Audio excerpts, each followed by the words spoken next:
Aujourd'hui, je voudrais qu'on parle un peu de la musique, l'écriture de la musique. Il y a beaucoup de choses que j'apprends encore dans la musique. Il y a beaucoup de choses que je sais et que je peux partager. Alors, je vais vous parler de l'écriture dans la musique, l'écriture dans le hip-hop. Pourquoi? Parce que de nos jours, on a un phénomène, le phénomène de punchline. C'est quoi une punchline? C'est-à-dire une phrase qui cache une bonne pensée, une phrase qui cache une sorte de révélation intellectuelle.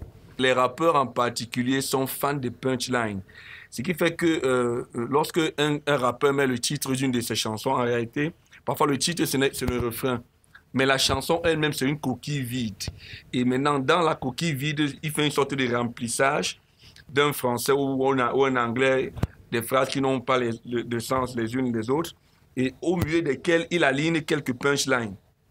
Donc, quelques phrases qui peuvent être un peu accrocheuses. Et généralement, les rappeurs sont fans de l'ego trip, c'est-à-dire que ce genre de rap, de plus en plus, c'est ça, ce genre de rap où on parle de soi de façon exagérée. Alors, on fait beaucoup d'hyperbole en parlant de soi, en se mettant au-dessus des autres. Il y a ce qu'on appelle le clash et l'ego trip. Tout ça, c'est des choses qui font beaucoup de mal à la musique. Et ça amène beaucoup d'aventuriers à faire de la musique. Je ne parle pas pour ceux qui veulent le buzz. Tenez-vous tranquille, les meilleures musiques ne sont pas les musiques ne sont pas toujours les musiques populaires. Mais je vais vous donner quelques exemples de musique chrétienne ou pas, qui sont très mal écrites, mais qui ont du succès. Par exemple, que la maladie soit disparue. Je ne sais pas qui a écrit cette chanson, mais c'est une chanson chrétienne très populaire.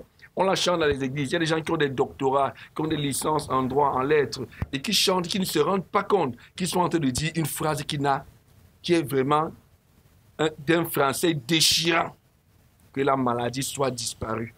Pour votre gouvernement, pour ceux qui ont tellement chanté cette chanson, qui ont oublié que cette chanson est écrite en français, il fallait qu'ils disent que la maladie disparaisse. Lorsque vous êtes devant une fille que vous aimez, vous voulez lui dire des paroles qui vont toucher son cœur, parce que vous l'aimez, vous ne venez pas lui dire les choses n'importe comment. À l'époque des lettres, quand on écrivait encore les lettres aux filles, on cherchait les gros mots pour dire à la fille les mots qui sont intéressants. C'est là où tu soignes ton langage pour parler à la fille parce que tu la considères. Une fille que tu ne considères pas, tu n'essaieras pas d'être très poète ou bien de soigner ton langage. C'est la même chose avec la musique. Lorsque vous voulez écrire la musique, si vous considérez votre auditoire ou bien si vous chantez pour Dieu, ce n'est pas parce que vous avez remis un texte biblique en mélodie que vous avez écrit une bonne musique. Non. Non. Vous pouvez reprendre un texte biblique, vous le rechantez et ça ne produit aucun effet. Hein. Ce qui fait la différence entre le chanteur et le commun des mortels, c'est que le chanteur vous dit des choses que vous aimeriez dire, mais vous n'avez pas les mots qui vont avec.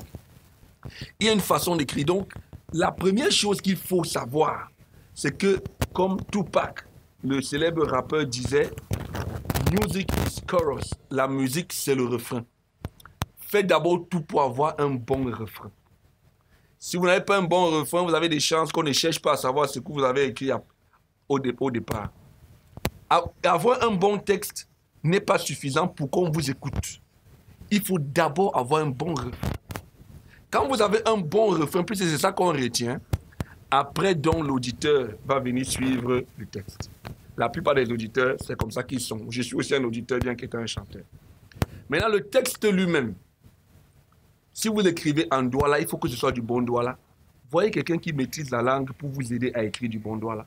C'est très important. Si vous chantez en français, si vous rappez en français, si vous ne savez pas bien parler le français, il y aura un problème dans votre texte.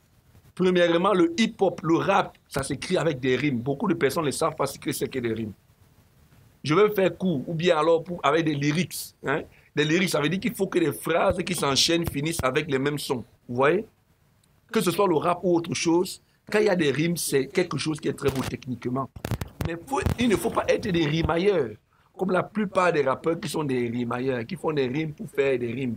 Tu as un texte posé de rap, tu as fini de rapper. Et puis un journaliste te dit, qu'est-ce que tu voulais me dire dans ta chanson là? Ça veut dire que tout ce que tu as dit, il n'a pas compris. C'est très mauvais.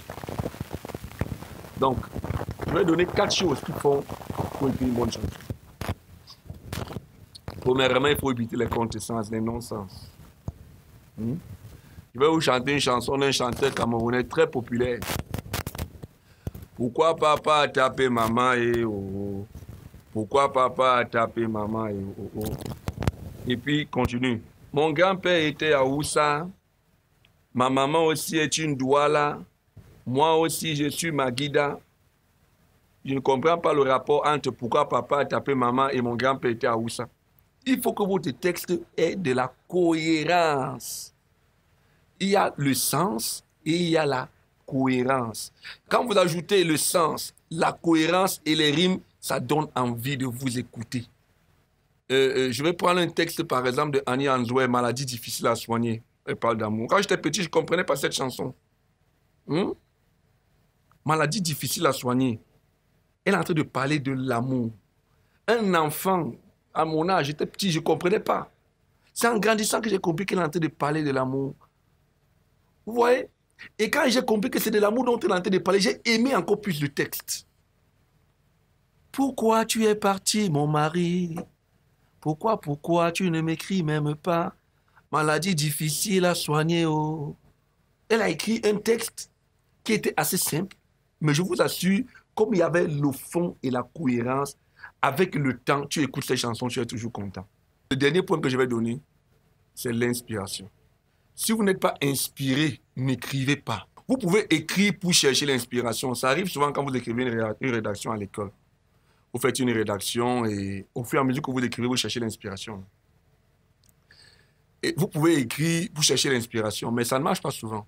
Si vous êtes inspiré pour écrire un texte et que vous n'avez pas fini, ne vous pressez pas de le finir. Sinon, vous allez faire du remplissage. Écrivez le peu que vous pouvez écrire. Si ça vous dépasse, demandez à un collègue, chanteur comme vous, de vous aider, que j'ai écrit cette chanson.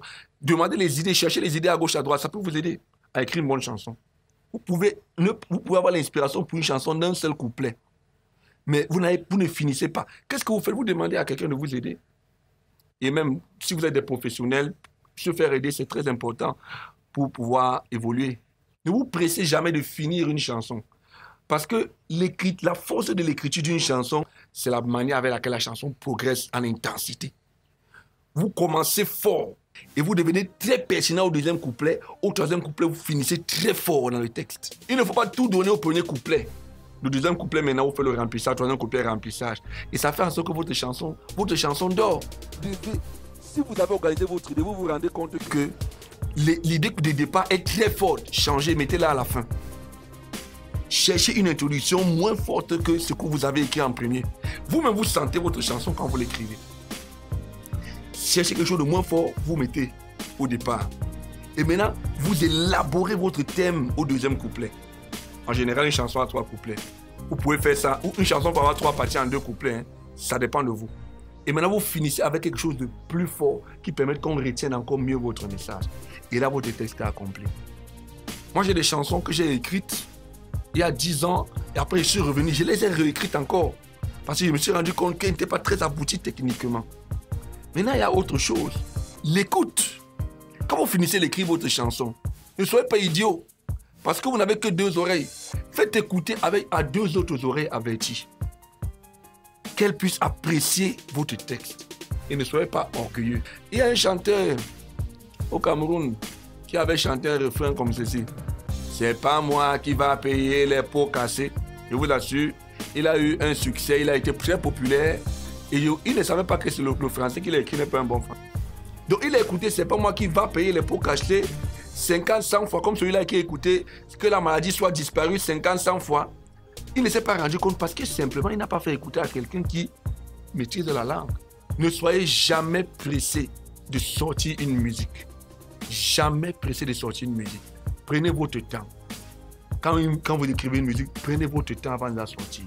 Prochainement, nous aurons les séminaires d'écriture, tout ça. Nous allons lancer ça sur Internet, les communications, les séminaires de formation pour écrire des bons rap, pour écrire des bonnes musiques, pour écrire des bonnes chansons. Je vais m'entourer avec d'autres connaisseurs de la musique pour qu'on puisse faire ça bien. Mais pour l'heure, voici les petites astuces que je pourrais vous donner. Merci.